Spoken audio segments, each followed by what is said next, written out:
Let us therefore pick up the tape recording at a point after the subject is already in a deep trance.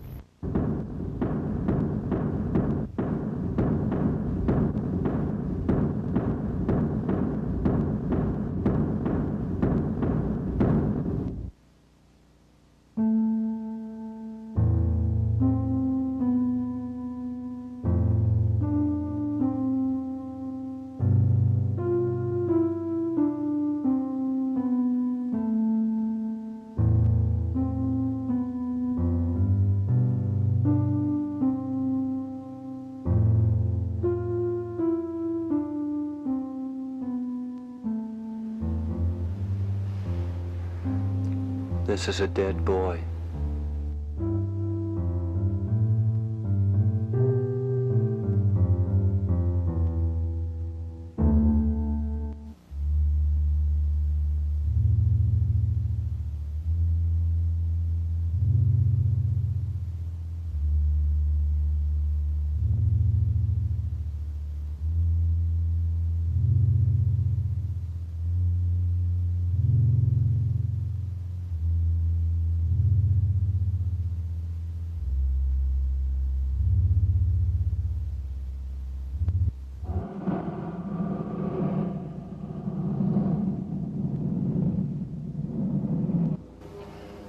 Through the water and on to the warm sand, the question seeks its key, those ridges which will be the dropping of its tumblers.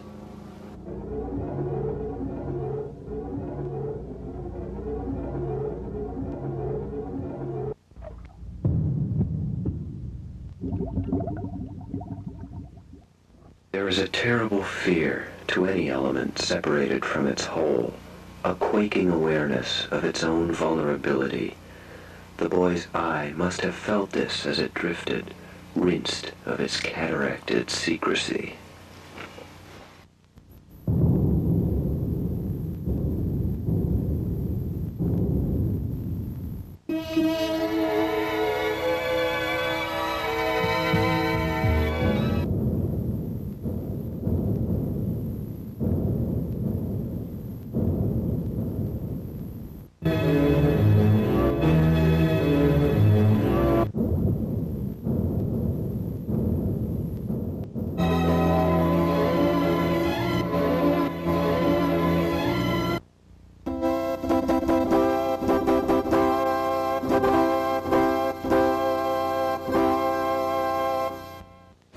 A sprightly little chap with a spring in his step.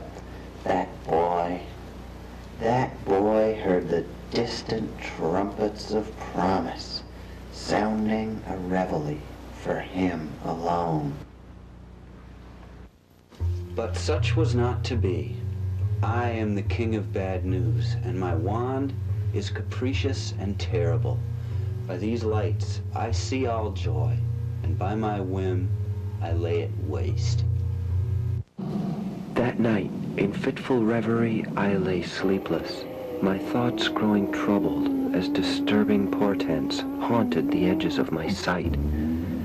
At last I slept, but though the pool of my slumber was shallow, its waters were choking, and fouled with their murk, I awoke feeling damned.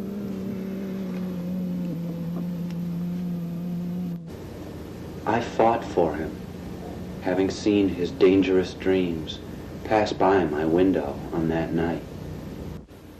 Into this humble font I placed a fence of pencils.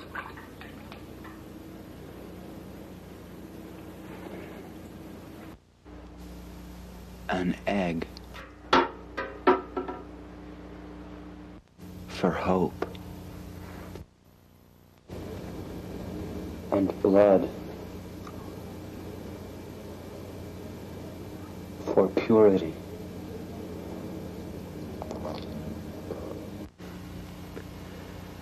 I, the guardian of the boy's soul, incant. Let these gifts be a barrier to harm. Let no taint brush him, nor plague steal his love. Ha! Nobody gets in my way like that. For each obstacle I encounter shall be visited thrice the blight.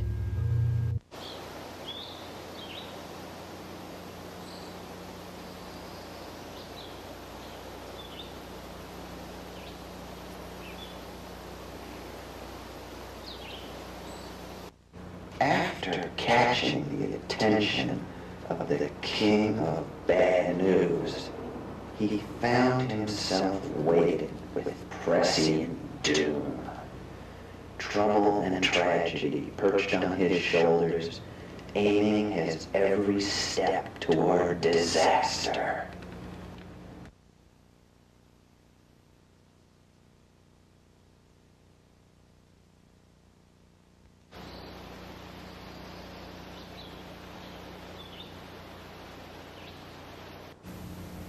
There is significant septic infection to the left eye socket and indications of expulsion through internal pressure of the eye proper, which is not in evidence.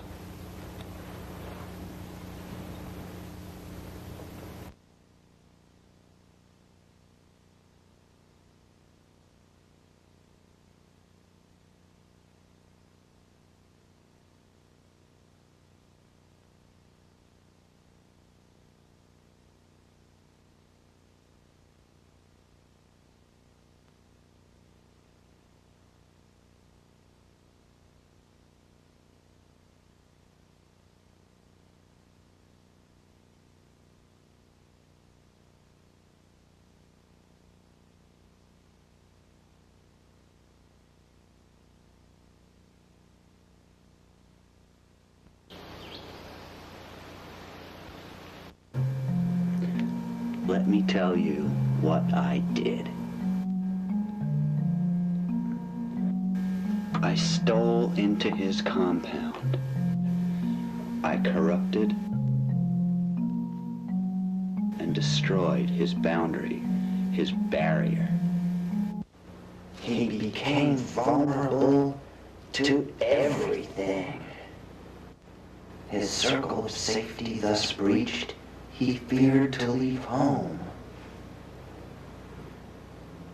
His days became a series of panicked glances through unclean windows. His nights, sleepless twitches at every creak and cough. This crippling fear, this choking miasma, settled within me. It was not long before it had consumed my security, and still hungry, made a feast of my hope. The hope part was easy. Sprinkling on his sleeping face the ashes of his breached wall, I ensured no thought he could entertain would be free of my poison.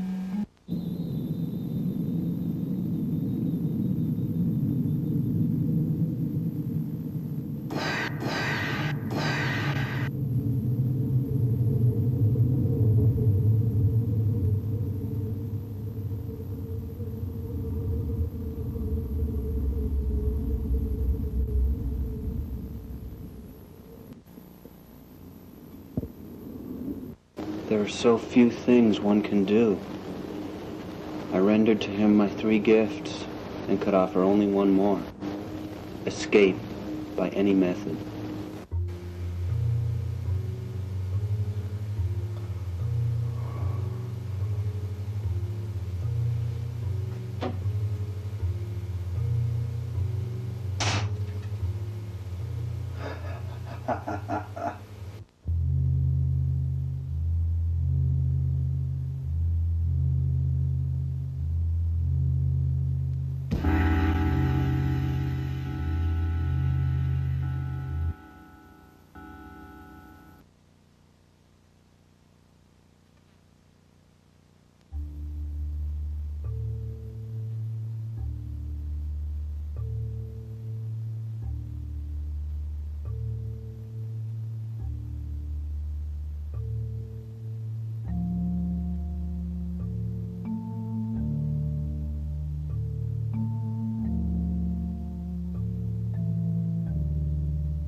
Could the boy's removal of the ossified threat of this demon's skull restore him?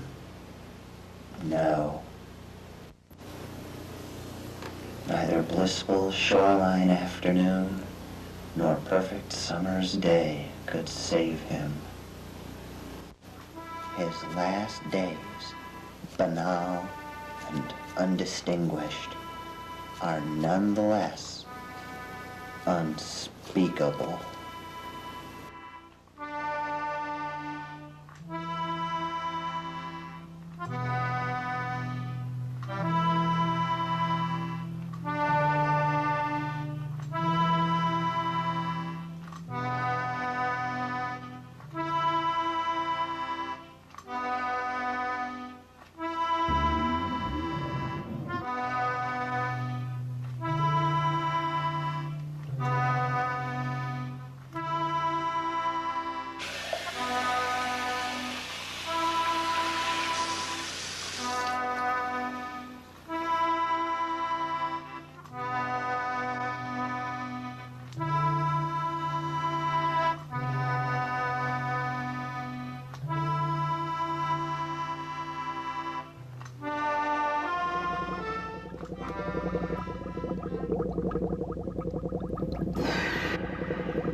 And he swallowed that final poison, quenching the thirst of his ruined soul. One tiny drop, and it was all over.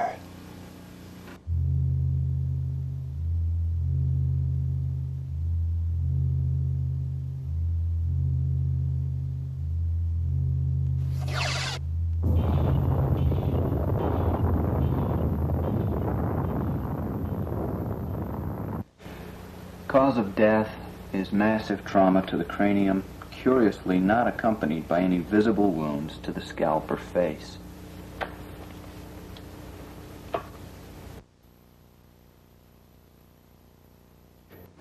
In a dangerous and lost part of the woods, the loneliest eye looks only at the trees within its sight. Nothing else goes by. At times, a vague tingle passes through the eye, the faintest little thing, and it is the whisper of complete, of absolute failure. Can there be an overture, the ugliness of which can match this? Where could be scored a prelude for a hall so empty? Only here, in these poisoned tracts, could be sung the defeated Ave, whose very notes limn the borders of bad news.